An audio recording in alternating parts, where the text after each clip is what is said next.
दोस्तों तब क्या हुआ जब राजस्थान में नाग की मौत के बाद नागिन ने ऐसा कहर बरसाया जिसे देखकर सभी लोगों के पैरों तले जमीन खिसक गई। इसी तरह की महत्वपूर्ण और ज्ञानवर्धक जानकारी प्राप्त करने के लिए हमारे चैनल समृद्धि को सब्सक्राइब करें और बेल आइकन को प्रेस करें ताकि नई वीडियोस की अपडेट आपको सबसे पहले मिल सके। इस घटना की शुरुआत होती है राजस्थान के एक पुराने जिले से लगे हुए एक छोटे से गांव से, जहां पर एक अखिल नाम का व्यक्ति रहा करता था। वो व्यक्ति बहुत ही ज़्यादा गरीब और बहुत ही साधारण इंसान था। उसके पास कुछ गायें थी और कुछ बकरियां भी थी। वो उन्हें चराता और उनका दूध बेचकर अपने पूरे परिवार का पालन पोषण करता। एक बार की बात है, उसने अपने छोटे भाई को गायों को चराने के लिए भेजा, परंतु जब वो गायें चराकर वापस लौटा तो अखिल ने देखा कि इसमें तो एक गाय कम है, शायद वो जंगल में कहीं रह गई होगी। उसके बाद अखिल ने अपने छोटे भाई से कहा कि तुम यहीं रुको, मैं जंगल से गाय को लाता हूँ। जब वो बीच जंगल में पहुंचा तब उसने देखा कि सामने पेड़ के नीचे एक गड्ढे में बहुत ही चमकीली चीज चमक रही है। तो उसने सोचा कि ये कोई बेशकीमती हीरा होगा। उसने नीचे से एक लकड़ी उठाई और उस लकड़ी से उस चमकीली चीज को हिलाने लगा, परंतु उसको बिल्कुल भी इस बात का अंदाजा नहीं था कि वो चमकीली चीज इच्छाधारी नागिन की नागमणि थी। उसकी लकड़ी से थोड़ा हिलाने के बावजूद जब वो चमकीली चीज बाहर नहीं आई तो उसने 2-4 बार लकड़ी से उस पर वार कर दिया, जिससे वहां मौजूद इच्छाधारी नाग के सिर पर चोट लग गई और वो उसी समय वहां पर मर गया। जब अखिल को ये समझ आया कि ये नागमणि है और उसने इच्छाधारी नाग को मार दिया है तो उसके पैरों तले जमीन खिसक गई। वो बहुत ही ज्यादा डर गया था। उसने उस नाग को हिलाकर देखा कि क्या वो सच में मर गया है। वो वाकई में मर चुका था। अखिल ने उस नागमणि को अपनी जेब में डाला और भाग कर अपने घर की ओर आया और उसने अपने घर में किसी को भी उस नागमणि के बारे में कुछ नहीं बताया। फिर उसने नागमणि को अपने हाथ में लिया और एक इच्छा जाहिर की कि जो मेरी गाय जंगल में खो गई है वो तुरंत ही वापस आ जाए। और दोस्तों, चमत्कार ऐसा हुआ कि अगले ही पल वो गाय उसके दरवाजे पर आ चुकी थी। ऐसे में अखिल बहुत ही खुश हो रहा था, मानो जैसे उसकी जिंदगी पूरी तरह से बदल चुकी हो। वो सब कुछ पालेगा जो पाना चाहता है। परंतु दूसरी ओर इच्छाधारी नागिन ने नाग को मरा हुआ देखा तो वो गुस्से में आग बबूला हो गई। उसने अपने नाग की आंखों में उस कातिल का चेहरा देख लिया था।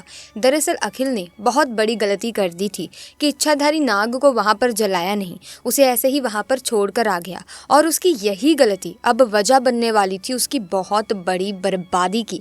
धीरे धीरे अखिल ने नागमणि की सहायता से सारे सुखों को हासिल कर लिया और बड़े ही ऐशो आराम से अपनी जिंदगी जीने लगा। उधर इच्छाधारी नागिन अपने नाग की हत्या का बदला लेने के लिए बहुत ही ज्यादा तड़प रही थी, परंतु जब तक अखिल के पास वो नागमणि थी तब तक वो उसको नहीं मार सकती थी। इसीलिए उसने अपना रूप बदलकर एक बहुत ही सुंदर स्त्री का रूप धारण कर लिया और अखिल के गांव में आ गई। नागमणि होने के कारण अखिल बड़ा ही पैसे वाला इंसान बन चुका था। एक दिन अखिल काम के सिलसिले से एक गांव से दूसरे गांव जा रहा था।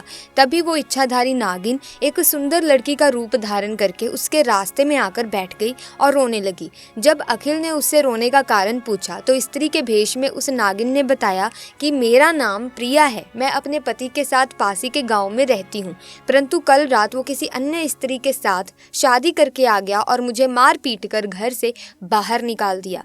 उस नागिन की झूठी कहानी सुन अखिल को उस पर तरस आ गया। अब क्योंकि अखिल उस स्त्री की सच्चाई से पूरी तरह से अनजान था, पर तरस कर उसने उसकी मदद करने की सोची और साथ ही उसकी सुंदरता से अखिल बहुत ज्यादा आकर्षित भी हुआ। वो उसे अपने साथ घर ले आया।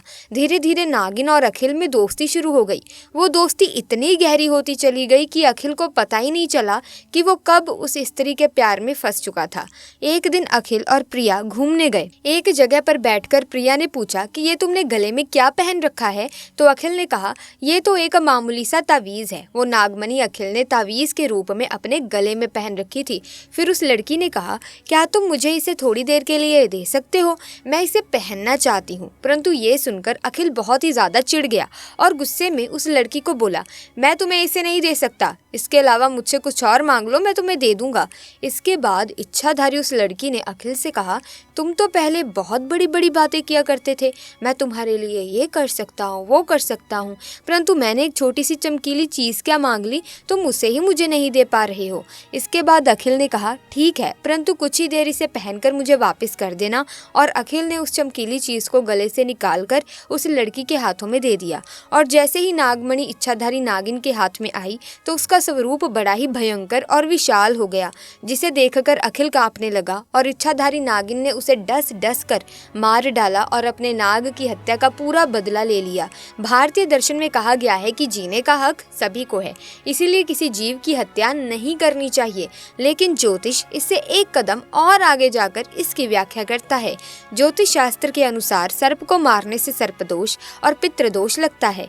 इन दोषों की वजह से जीवन में कई तरह की परेशानियां, कार्यों में बाधा और संतान संबंधी विषयों में कष्ट मिलता है और बहुत से लोगों की जन्म पत्री में काल सर्प, सर्पदोष और पितृदोष होने की स्थिति में भी यही कारण बताया जाता है। व्यक्ति ने पूर्व जन्म में सर्प मारने का अपराध जरूर किया होगा।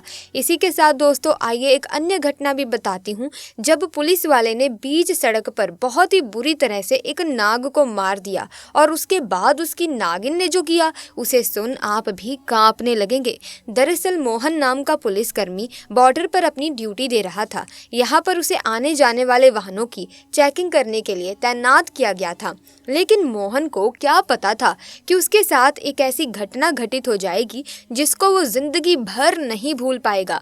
जी हाँ, जहाँ पर मोहन की ड्यूटी लगी हुई थी वहाँ पर एक घना जंगल था जिसमें एक नाग नागिन का जोड़ा रहता था।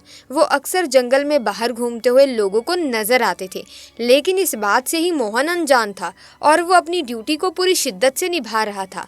अचानक से नाग एक अन्य पुलिस वाले के जूतों पर चढ़ गया। उस पुलिस वाले ने डर कर अपने पैर तेजी से झटकाए और वो नाग मोहन के सीने पर जाकर गिरा। इसके बाद मोहन ने आनन फानन में उस नाग को नीचे गिरा दिया और पुलिस के डंडे से उसको बेधड़क तब तक मारता रहा जब तक उस नाग ने दम नहीं तोड़ दिया। नागिन दूर से यह मंजर देखकर भागकर वहां से आई और अपना विशाल रूप धारण करके बीच सड़क फन फैलाकर बैठ गई। इतने में कोई भागता नागिन ने एक एक करके सभी पुलिसकर्मियों को अपना शिकार बना लिया। मोहन की नागिन ने बुरी हालत कर दी। उसने उसके हाथों को बुरी तरह से काट लिया और अपने दांतों के निशान छोड़ दिए। जब ये हड़कंप मच रहा था तो आसपास के गांववासी वहां पर आ गए और पुलिसकर्मियों को बचाने की कोशिश करने लगे। इतना ही नहीं, उनमें से एक गांववासी सपेरा था। उसने नागिन को जैसे तैसे काबू किया और बहुत दूर जंगल में छोड़कर आ गया। नागिन का भयानक आतंक देखकर लोगों ने समय रहते ही पुलिसकर्मियों को अस्पताल पहुंचाया। राहत की बात यह रही कि उनमें से एक भी पुलिसकर्मी को अपनी जान गंवानी नहीं पड़ी, लेकिन मोहन के लिए वो जख्म पूरी जिंदगी के लिए यादगार रह गया। मोहन बताते हैं कि आज भी वो नागिन उनके सपने में आती है और उन्हें काटने का वैसा ही दर्द महसूस कराती है। मोहन का मानना है कि शायद ये नागिन अपने नाग का बदला लेने के लिए ऐसा कर रही थी। अभी भी उसका मकसद पूरा नहीं हुआ है। इस हादसे से डरकर अब मोहन ने पुलिस की नौकरी से इस्तीफा ही दे दिया और वो वहां से कहीं दूर चले गए। प्यारे दोस्तों, इस घटना को सुनने के बाद आप क्या कहना चाहेंगे कमेंट्स में ज़रूर लिखना और महादेव के भक्त कमेंट्स में हर हर महादेव लिखना ना भूलें। इसी के साथ इस वीडियो को लाइक ज़रूर करें, शेयर करें, चैनल को सब्सक्राइब करके बेल आइकन को प्रेस कीजिए ताकि नए वीडियोस की अपडेट आपको मिलती रहे। हम मिलेंगे जल्द ही, तब तक के लिए आपका बहुत बहुत धन्यवाद।